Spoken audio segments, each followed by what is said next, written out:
हनुमान का सीता को मुद्रिका देना। सीता के वचन सुनकर वानशिरोमणि हनुमान जी ने उन्हें सांत्वना देते हुए कहा, देवी, मैं श्री रामचंद्र का दूत हनुमान हूँ और आपके लिए संदेश लेकर आया हूँ। विदेह नंदिनी, श्री रामचंद्र और लक्ष्मण सकुशल हैं और उन्होंने आपका कुशल समाचार पूछा है। रामचंद्र जी केवल आपके वियोग में दुखी और शोकाकुल रहते हैं।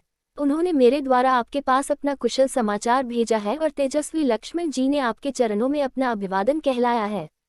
श्री राम और लक्ष्मण का समाचार सुनकर देवी सीता के संपूर्ण अंगों में हर्षजनित रोमांच हो आया और उनका मुरझाया हुआ हृदय कमल खिल उठा। विषादग्रस्त मुखमंडल पर आशा की किरणें प्रदीप्त होने लगीं। इस अप्रत्याशित सुखद समाचार ने उनके मृतप्राय शरीर में नवजीवन का संचार किया। तभी अकस्मात सीता को ध्यान आया कि रामदूत कहने वाला यह वानर कहीं स्वयं मायावी रावण ही न हो।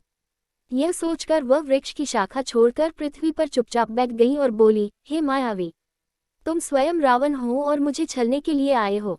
इस प्रकार के छल प्रपंच तुम्हें शोभा नहीं देते और न उस रावण के लिए ही ऐसा करना उचित है। और यदि तुम स्वयं रावण हो तो तुम्हारे जैसे विद्वान शास्त्रज्ञ पंडित के लिए तो यह कदापि शोभा नहीं देता। एक बार सन्यासी के भेष में मेरा अपहरण किया, अब एक वानर के भेष में मेरे मन का भेद जानने के लिए आए हो। धिक्कार है तुम पर और तुम्हारे पांडित्य पर। यह कहते हुए सीता शोकमग्न होकर जोर जोर से विलाप करने लगी। सीता को अपने ऊपर संदेह करते देख हनुमान को बहुत दुख हुआ। वे बोले, देवी, आपको भ्रम हुआ है। मैं रावण या उसका गुप्तचर नहीं हूँ। मैं वास्तव में आपके प्राणेश्वर राघवेंद्र का भेजा हुआ दूत हूँ। अपने मन से सब प्रकार के संशयों का निवारण करें और विश्वास करें कि मुझसे आपके विषय में सूचना पाकर श्री रामचंद्र जी अवश्य दुरात्मा रावण का विनाश करके आपको इस कष्ट से मुक्ति दिलाएंगे। वह दिन दूर नहीं है जब रावण को अपने कुकर्मों का दंड मिलेगा और लक्ष्मण की तीक्ष्ण बाणों से लंकापुरी जलकर भस्मीभूत हो जाएगी। मैं वास्तव में श्री राम का दूत हूँ। वे वन वन में आपके वियोग में दुखी होकर आपको खोजते फिर रहे हैं। मैं फिर कहता हूँ कि भरत के भ्राता श्री रामचंद्र जी ने आपके पास अपना कुशल समाचार भेजा है और शत्रुघ्न के सहोदर भ्राता लक्ष्मण ने आपको अभिवादन कहलवाया है। हम सबके लिए यह बड़े आनंद और संतोष की बात है कि राक्षस राज के फंदे में फंसकर भी आप जीवित हैं। अब वह दिन दूर नहीं है जब आप पराक्रमी राम और लक्ष्मण को सुग्रीव की असंख्य वानर सेना के साथ लंकापुरी में देखेंगी। वानरों के स्वामी सुग्रीव रामचंद्र जी के परम मित्र हैं। मैं उन्हीं सुग्रीव का मंत्री हनुमान हूँ, न कि रावण या उसका गुप्तचर, जैसा कि आप मुझे समझ रही हैं। जब रावण आपका हरण करके ला रहा था, उस समय जो वस्त्राभूषण आपने हमें देखकर फेंके थे, वे मैंने ही संभाल कर रखे थे और मैंने ही उन्हें राघव को दिए थे। उन्हें देखकर रामचंद्र जी वेदना से व्याकुल होकर विलाप करने लगे थे। अब भी वे आपके बिन 6 वन में उदास और उन्मत्त होकर घूमते रहते हैं। मैं उनके दुख का वर्णन नहीं कर सकता। हनुमान के इस विस्तृत कथन को सुनकर जानकी का संदेह कुछ दूर हुआ, परंतु अब भी वह उन पर पूर्णतया विश्वास नहीं कर पा रही थी। वे बोली, हनुमान, तुम्हारी बात सुनकर एक मन कहता है कि तुम सच कह रहे हो। मुझे तुम्हारी बात पर विश्वास कर लेना चाहिए, परंतु मायावी रावण के छल प्रपंच को देखकर मैं पूर्णतया आश्वस्त नहीं हो पा रही हूँ। क्या किसी प्रकार तुम मेरे इस संदेह को दूर कर सकते हो? सीता जी के तर्कपूर्ण वचनों को सुनकर हनुमान ने कहा, हे महाभागे, इस मायावी कपटपूर्ण वातावरण में रहते हुए आपका हृदय शंकालु हो गया है। इसके लिए मैं आपको दोष नहीं दे सकता, परंतु आपको यह विश्वास दिलाने के लिए कि मैं वास्तव में श्री रामचंद्र जी का दूत हूँ, आपको एक अकाट्य प्रमाण देता हूँ। रघुनाथ जी भी यह समझते थे कि संभव है कि आप मुझ पर विश्वास न करें। उन्होंने अपनी यह मुद्रिका दी है, इसे आप अवश्य पहचान लेंगी। यह कहकर हनुमान ने रामचंद्र जी की वह मुद्रिका सीता को दे दी जिस पर राम का नाम अंकित था। हनुमान का सीता को धैर्य बंधाना। पति के हाथ को सुशोभित करने वाली उस मुद्रिका को लेकर सीता जी उसे ध्यानपूर्वक देखने लगी। उसे देखकर जानकी जी को इतनी प्रसन्नता हुई मानो स्वयं उनके पतिदेव ही उन्हें मिल गए हों। उनका लाल, सफेद और विशाल नेत्रों से युक्त मनोहर मुख हर्ष से खिल उठा, मानो चंद्रमा राहु के ग्रहण से मुक्त हो गया हो। पूर्ण रूप से संतुष्ट होकर वे हनुमान के साहसपूर्ण कार्य की सराहना करती हुई बोली, हे वानर श्रेष्ठ, तुम वास्तव में अत्यंत चतुर, साहसी तथा पराक्रमी हो। जो कार्य सहस्त्रों मेधावी व्यक्ति मिलकर नहीं कर सकते, उसे तुमने अकेले कर दिखाया।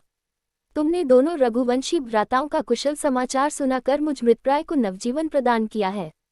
हे पवनसुत, मैं समझती हूँ कि अभी मेरे दुखों का अंत होने में समय लगेगा, अन्यथा ऐसा क्या कारण है कि विश्वविजय का सामर्थ्य रखने वाले वे दोनों भ्राता अभी तक रावण को मारने में सफल नहीं हुए। कहीं ऐसा तो नहीं है कि दूर रहने के कारण राघवेंद्र का मेरे प्रति प्रेम कम हो गया हो। अच्छा, यह बताओ, क्या कभी अयोध्या से तीनों माताओं और मेरे दोनों देवरों का कुशल समाचार उन्हें प्राप्त होता है? क्या तेजस्वी भरत रावण का नाश करके मुझे छुड़ाने के लिए अयोध्या से सेना भेजेंगे? क्या मैं कभी अपनी आंखों से दुरात्मा रावण को राघव के बाणों से मरता देख सकूंगी? हे वीर, अयोध्या से वन के लिए चलते समय रामचंद्र जी के मुख पर जो अटल आत्मविश्वास तथा धैर्य था, क्या अब भी वह वैसा ही है? सीता के इन प्रश्नों को सुनकर हनुमान बोले, हे देवी, जब रघुनाथ जी को आपकी दशा की सूचना मुझसे प्राप्त होगी, तब वे बिना समय नष्ट किए वानरों और वृक्षों की विशाल सेना को लेकर लंकापति रावण पर आक्रमण करके उसकी इस स्वर्णपुरी को धूल में मिला देंगे और आपको इस बंधन से मुक्त करा के ले जाएंगे। आर्य, आजकल वे आपके ध्यान में इतने निमग्न रहते हैं कि उन्हें अपने तन बदन की भी सुधि नहीं रहती, खाना पीना तक भूल जाते हैं। उनके मुख से दिन रात हाँ सीते शब्द ही सुनाई देते हैं। आपके वियोग में वे रात को भी नहीं सो पाते। यदि कभी नींद आ भी जाए तो हाँ सीते कहकर नींद में चौंक पड़ते हैं और इधर उधर आपकी खोज करने लगते हैं। उनकी यह दशा हम लोगों से देखी नहीं जाती। हम उन्हें धैर्य बढ़ाने का प्रयास करते हैं, किंतु हमें सफलता नहीं मिलती। उनकी पीड़ा बढ़ती जाती है। अपने प्राणनाथ की दशा का यह करुण वर्णन सुनकर जानकी के नेत्रों से अविरल अश्रुधारा बह चली। वे बोली, हनुमान, तुमने जो यह कहा है कि वे मेरे अतिरिक्त किसी अन्य का ध्यान नहीं करते, इससे तो मेरे स्त्री हृदय को अपार शांति प्राप्त हुई है, किंतु मेरे वियोग में तुमने उनकी जिस करुण दशा का चित्रण किया है, वह मुझे विषमिश्रित अमृत के समान लगा है और उससे मेरे हृदय को प्राणांतक पीड़ा पहुंची है। वानशिरोमणे, दैव के विधान को रोकना प्राणियों के वश की बात नहीं है। यह सब विधाता का विधान है, जिसने हम दोनों को एक दूसरे के विरह में तड़पने के लिए छोड़ दिया है। न जाने वह दिन कब आएगा जब वे रावण का वध करके मुझ दुखिया को दर्शन देंगे। उनके वियोग में तड़पते हुए मुझे 10 मास व्यतीत हो चुके हैं। यदि 2 मास के अंदर उन्होंने मेरा उद्धार नहीं किया तो दुष्ट रावण मुझे मृत्यु के घाट उतार देगा। वह बड़ा कामी तथा अत्याचारी है। वह वासना में इतना अंधा हो रहा है कि वह किसी की अच्छी सलाह मानने को तैयार नहीं होता।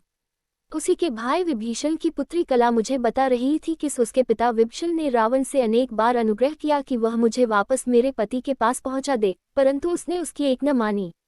वह अब भी अपनी हट पर अड़ा हुआ है। मुझे अब केवल राघव के पराक्रम पर ही विश्वास है, जिन्होंने अकेले ही खरदूषण को उनके 14 सहस्त्र युद्ध कुशल सेनानियों सहित मार डाला था। देखे, अब वह घड़ी कब आती है जिसकी मैं व्याकुलता से प्रतीक्षा कर रही हूँ। यह कहते हुए सीता अपने नेत्रों से आंसू बहाने लगी। सीता को विलापयुक्त वचन को सुनकर हनुमान ने उन्हें धैर्य बढ़ाते हुए कहा, देवी, आप दुखी न हो। मैं आपको विश्वास दिलाता हूँ कि मेरे पहुँचते ही प्रभु वानर सेना सहित लंका पर आक्रमण करके दुष्ट रावण का वध कर आपको मुक्त करा देंगे। मुझे तो यह लंकापति कोई असाधारण बलवान दिखाई नहीं देता। यदि आप आज्ञा दे तो मैं अभी इसी समय आपको अपनी पीठ पर बिठाकर लंका के परकोटे को फांद कर विशाल सागर को लांघता हुआ श्री रामचंद्र जी के पास पहुंचा दूं। मैं चाहूं तो इस संपूर्ण लंकापुरी को रावण तथा राक्षसों सहित उठाकर राघव के चरणों में ले जाकर पटक दूं। इनमें से किसी भी राक्षस में इतनी सामर्थ्य नहीं है कि वह मेरे मार्ग में बाधा बनकर खड़ा हो सके।